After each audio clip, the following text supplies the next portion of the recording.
हिंसा करने वाले का मन भी भरा है।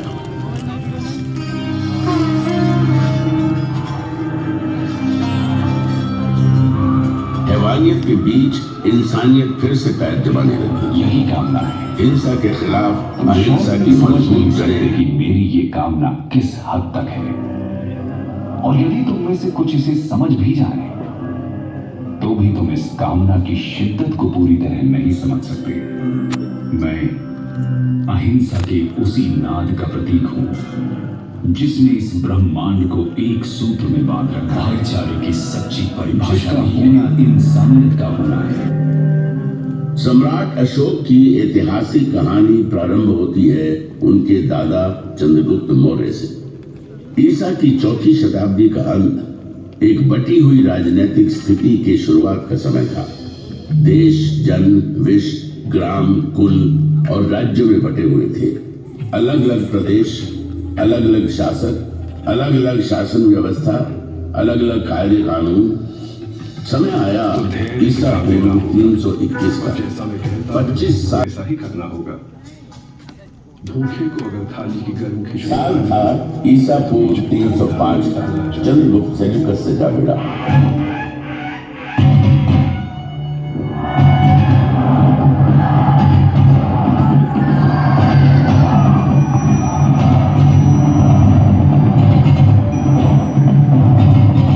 लंबी चली लड़ाई में जीत चंद्रगुप्त के नाम हुई और उसने सेल्यूकस को हरा सिंधु के बड़े भूभाग पर कब्जा जमा लिया।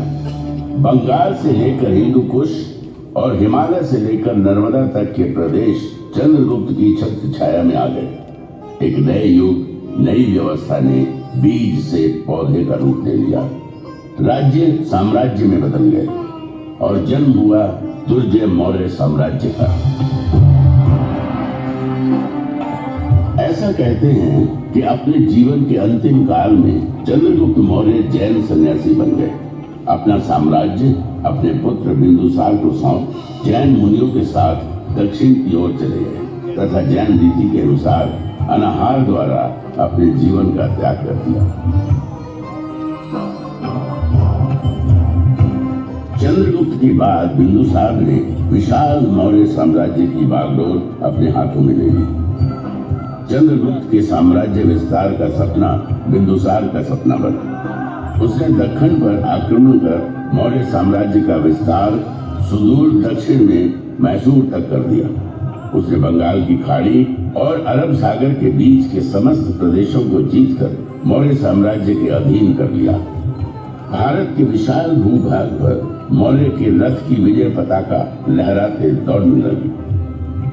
लगभग सारा उपमहाद्वीप मौर्यों के कब्जे में आ गया। सिर्फ एक क्षेत्र था जो अब भी उनकी पहुंच से बाहर था। वो था पूर्वी तट कलिंग। कलिंग आजाद अविजित था।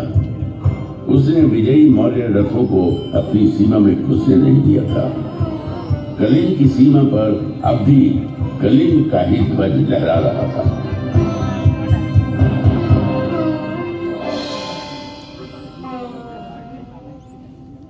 बिंदुसार की कई पत्नियों में से एक थी धर्मा। उसी के गर्भ से जन्म दिया बालक अशोक ने। अशोक के जन्म और उसके पराक्रम की भविष्यवाणी महात्मा बुद्ध ने पहले ही कर दी थी। एक ऐसा राजा इस धरती पर जन्म लेगा जो पराक्रमी होगा, धर्म ध्वजा को थामेगा और धर्म के विचार को सागर पार तक ले जाएगा। भविष्य अशोक की राह देख रहा था। अपने कई भाइयों में छोटा अशोक मेधावी था। गुरुओं की बताई बातों को फौरन समझ लेता। शस्त्र चलाने का खेल उसे खूब भाता था। दुश्मन के वार से किस तरह बचना है, शत्रु को कैसे अपनी तलवार के नोक के नीचे लाना है, ये कला उसने बचपन में ही सीख ली थी। शस्त्र कला के अभ्यास में वो अक्सर अपने बड़े भाई सुसीम को परास्त कर देता था।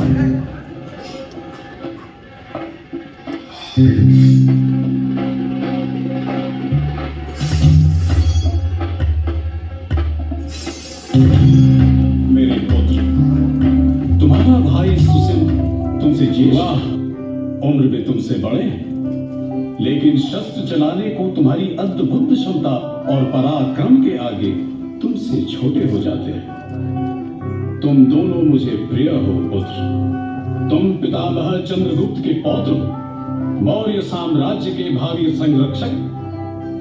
तुम्हारी देखरेख में मौर्य वंश और साम्राज्य वैसे ही सुरक्षित रहेगा जैसे मां की गोद में और पिता की छाया में शिशु। पुत्र अशोक, अब समय आ गया है जब मैं तुम्हारे कंधे पर साम्राज्य के एक हिस्से की देखरेख का भार सौंप थोड़ा निश्चिंत हो सकूं। राजकाज में रुचि लेना प्रारंभ करो पुत्र। बिंदुसार ने अपने छोटे पुत्र अशोक को राजकाज के कामों में लगाया। उसकी प्रतिभा पर गहरा भरोसा दिखाया। पिता का ये अगाध प्रेम और अशोक के प्रति बढ़ते अनुराग से सुसिम व्याकुल हो उठा। अपने पिता की संतानों में मैं ज्येष्ठ हूँ। राज की जो बागडोर मेरे कंधे पे होनी चाहिए वो अशोक के कंधे पे डाली जा रही है। पिता का अशोक के प्रति यह अनुराग मन शंकित होता है। सुसिम बेचैन था और अशोक लगन धैर्य के साथ प्रांतों को नियंत्रित करने के कार्य में लग गया। अपने साहस, बुद्धि और नियंत्रण करने की अद्भुत क्षमता ने अशोक की लोकप्रियता में चार चांद लगाना शुरू कर दिया।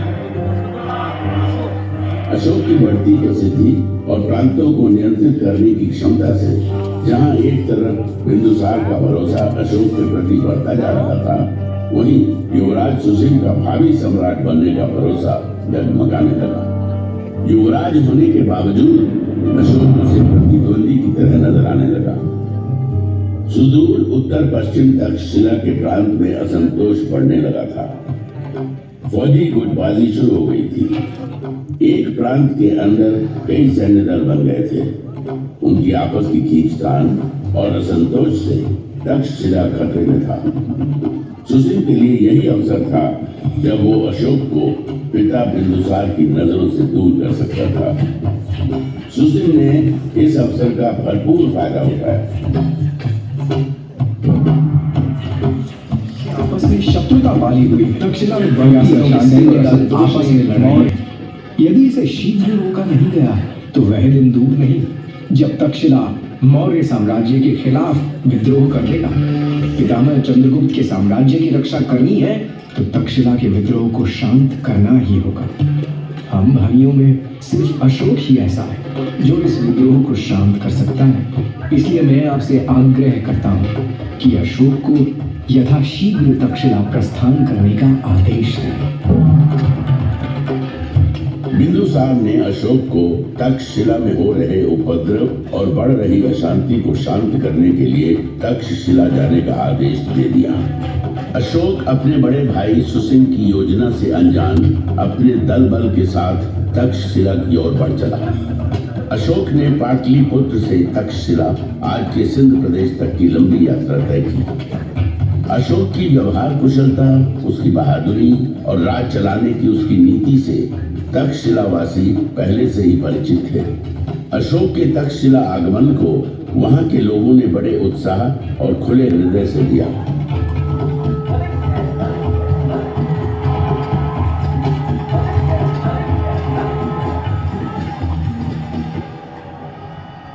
अशोक का जबरदस्त स्वागत किया गया। तक्षशिला की धरती पर न घोड़े दौड़ाए गए, न तलवार चली, न ही लहू बहा। अशोक के आगमन और उसकी व्यवहार कुशल राजनीति ने आपसी उपद्रव, मनमुटाव को बिना किसी युद्ध के शांत कर दिया। तक्षशिला की सफलता की खबर जब पाटलिपुत्र पहुंची तो सम्राट बिंदुसार का सर और गर्व से भर उठा। अशोक के प्रति स्नेह, अनुराग और आस्था महाराजा बिंदुसार के हृदय में बस गई। यही सुसिम के लिए चिंता की बात थी। सुसिम को उसकी अपनी सत्ता हिलती नजर आई। अशोक को अपने रास्ते से हटाना सुसिम का एकमात्र लक्ष्य बन गया। सुसिम ने अशोक के खिलाफ महाराज के कान भरना शुरू किए। महाराज बिंदुसार को अशोक के विरुद्ध करने के लिए जितने प्रयोजन हो सकते थे सब किए। सुसिम युवराज था, मौर्य साम्राज्य का भावी शासक। उसका इस प्रकार सोचना बिंदुसार को चिंतित किए जा रहा था। सुसिम की बातों में भविष्य के खतरे की गंध आ रही थी। बिंदुसार ने अशोक को अपने से दूर भेज दिया। अशोक को देश निकाला मिल गया। क्रोध और घृणा से भरा अशोक अपने भाई सुसिम की योजना को भली भांति समझ चुका था। अपने हृदय में धड़कती ज्वाला को दबाए अशोक मौर्य साम्राज्य से बाहर निकल गए।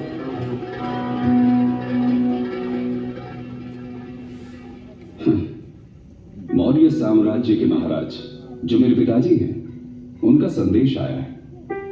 पिता मुझे वापस लौट आने को कहते हैं। मौर्य साम्राज्य के प्रांत उज्जैन में भयंकर विद्रोह जो छिड़ा है। दिन रात अशोक की देवी पिताजी देवी के संपर्क ने अशोक का परिचय बौद्ध धर्म और विचार से कराया। धर्म का विचार अशोक के मन को छू गया था। देवी का अनुराग और उसका संपर्क उसे भाने लगा। आगे चलकर अशोक ने देवी के अनुराग और उसके प्रति अपने लगाव को वैवाहिक रूप में बदल दिया। अशोक उज्जैनी के प्रशासन में लगे थे। उधर पाटलिपुत्र में उनके पिता बिंदुसार बीमार मृत्यु शैया पर पड़े संघर्ष कर रहे थे।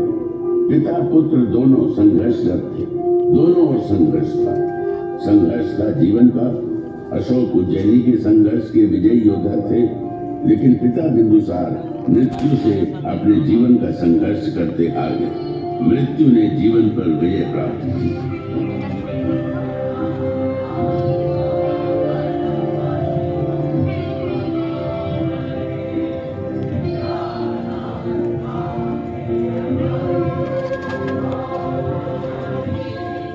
पिता से दूर पिता की मृत्यु के समाचार ने अशोक को पुनः नए संग्राम में ला खड़ा किया।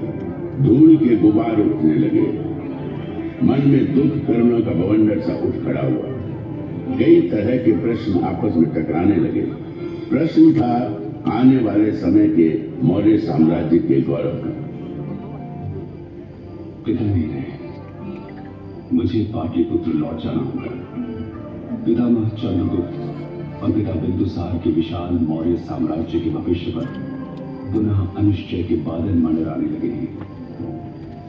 मौर्य साम्राज्य का शासन अपने ज्येष्ठ भाई सुसिम के कमजोर हाथों में चला जाए। राजकाज से दूर मैं चला जाऊं घने अंधियारे जंगल में। सुसिम के हाथों में मैं मौर्य साम्राज्य के विनाश को देख रहा हूं।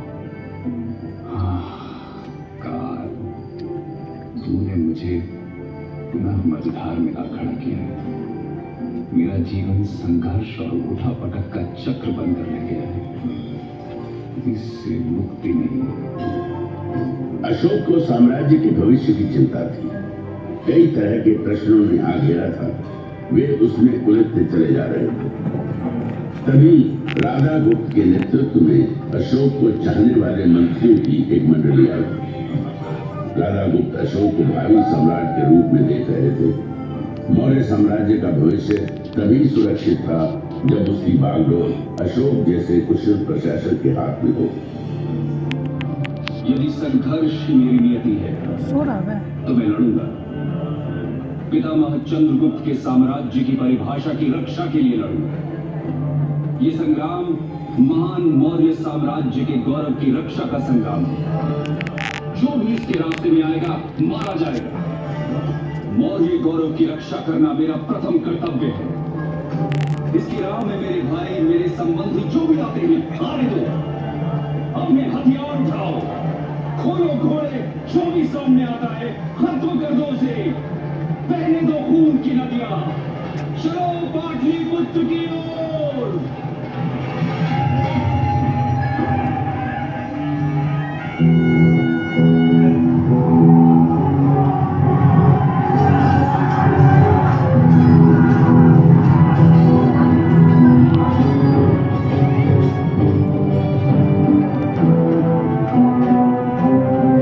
भयंकर मारकाट मची। खून बहे, जो भी सामने आया मारा गया। अशोक ने साम्राज्य की खातिर अपने सभी भाइयों का कत्ल कर दिया। सुसिम मारा गया। मौर्य साम्राज्य का गौरवशाली मुकुट अशोक ने अपने माथे पर धारण किया। जीवन संघर्ष ने अशोक के मोम जैसे हृदय को पत्थर सा बना दिया था। इस हृदय में दया नहीं थी, करुणा का कतरा कतरा सूख चुका था। पाटलिपुत्र की गद्दी पर बैठने के साथ ही अशोक ने साम्राज्य विस्तार के लिए एक के बाद एक कई लड़ाइयां लड़ी। युद्धों का ये सिलसिला लंबा चला, लेकिन एक प्रदेश अभी भी था जो अशोक की पहुंच से दूर था। वो प्रदेश था कलिंग प्रदेश। कलिंग अभी भी उसकी पहुंच से दूर था। कलिंग प्रदेश राजा अनंत चंद्रभान की जय।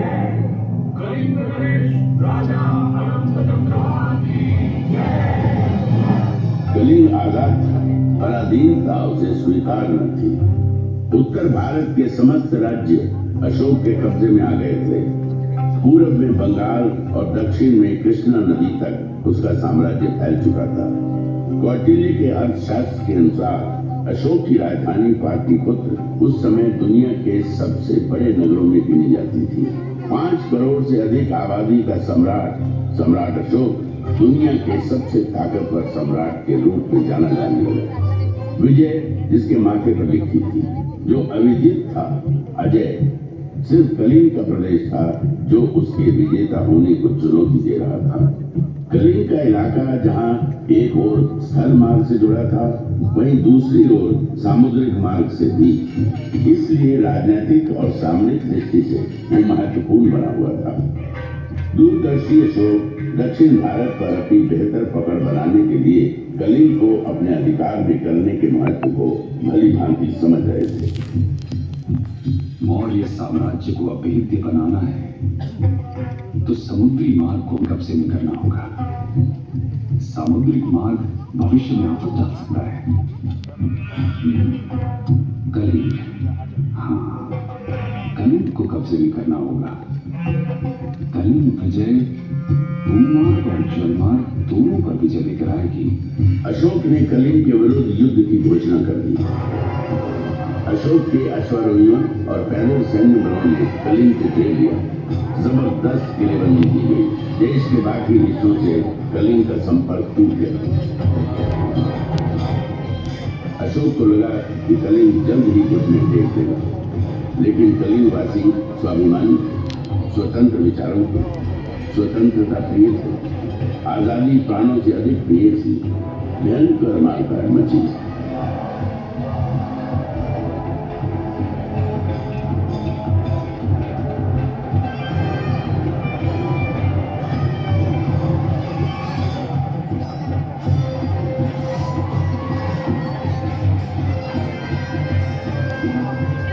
कलिंग का यही प्रदेश संग्राम का केंद्र बना। अशोक के अश्वारोहियों ने धौलीगिरी के प्रदेश को रौंद डाला। जबरदस्त मुकाबला हुआ। युद्ध चला। 1.5 लाख से अधिक लोग बंदी बना दिए गए। लाखों लोग मारे गए। घायलों की तो गिनती नहीं होती। कलिंग का युद्ध इतिहास की सबसे बड़ी त्रासदी बन गया। मानवता आंसू बहाती रही। इंसानियत ने बर्बरता और जुल्म के आगे घुटने टेक दिए। विजयी अशोक की विजय यात्रा कलिंग की भूमि पर निकली, लेकिन इस पराक्रमी राजा के विजय स्वागत में फूलों की पंखुड़ियां नहीं हुई। स्वागत में थे कटे पिटे शव, अपने पतियों की मौत के शोक में विलाप करती स्त्रियां, लहू से कीचड़ बन आए राजमार्ग, शवों के विशाल ढेर, चील, गिद्ध, भेड़िए और सियारों के समवेत गीत। अशोक का हृदय दुख, करुणा और ग्लानि से भर था।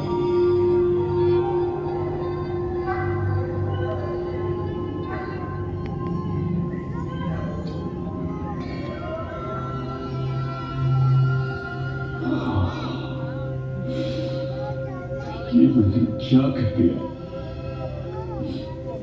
मैं तो निकला था विजय करने कि कलिंग की भूमि मेरा स्वागत करेगी, लेकिन विजय राजा की तरह फूलों की वर्षा, चंदन और कुमकुम से मेरे माथे पर तिलक होगा। अरे मेरे कर्म, मेरे मस्तक पर तिलक की जगह रक्त रंजित कीचड़ पुता। मेरे स्वागत को पीछे मुर्दा शरीर, कटे हुए मानव अंगों के ढेर, सियार और भेड़िए गा रहे हैं विजय की। वातावरण में दुर्गंध, मुर्दा शवों की दुर्गंध। क्या यही है मेरी यशभूमि? यही है मेरा पराक्रम? यदि विजय है ये, तो पराजय क्या? ये विजय है या पराजय? न्याय है या अन्याय? ये वीरता है या कायरता? क्या मेरा अपराध बच्चों और स्त्रियों की हत्या ही वीरता है? मैंने जो किया है, क्या यही है मेरा साम्राज्य विस्तार और सहिष्णुता?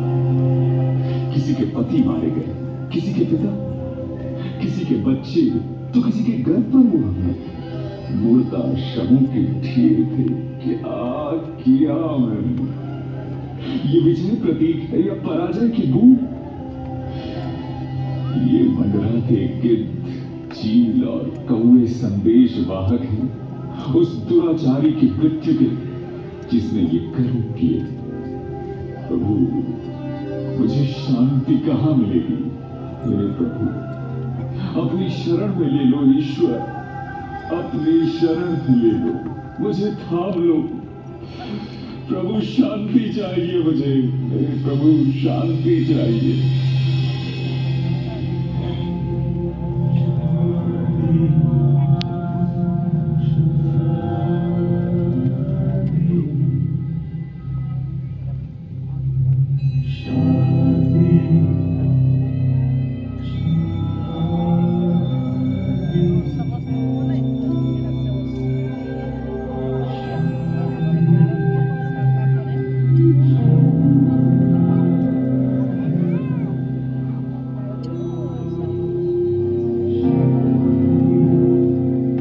बौद्ध संत उपगुप्त और मंजूश्री ने अशांत व्यथित शोकाकुल अशोक के माथे पर स्नेह का हाथ रखा, उसकी उंगली थामी और हिंसा के मार्ग से अहिंसा के मार्ग पर लेकर चलते चले गए।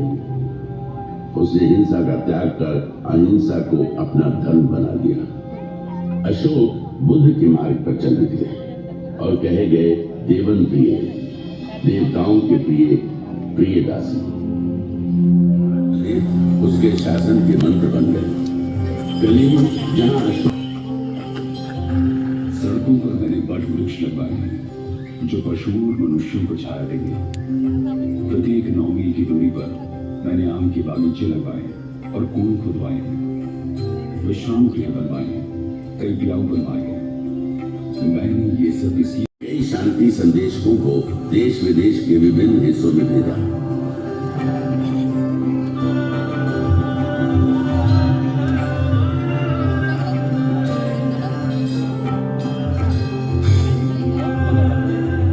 Sri Lanka, Nepal, Thailand, Egypt, Syria और मैसेडोनिया के इलाकों में अशोक के शांतिपूर्ण अहिंसा के विचार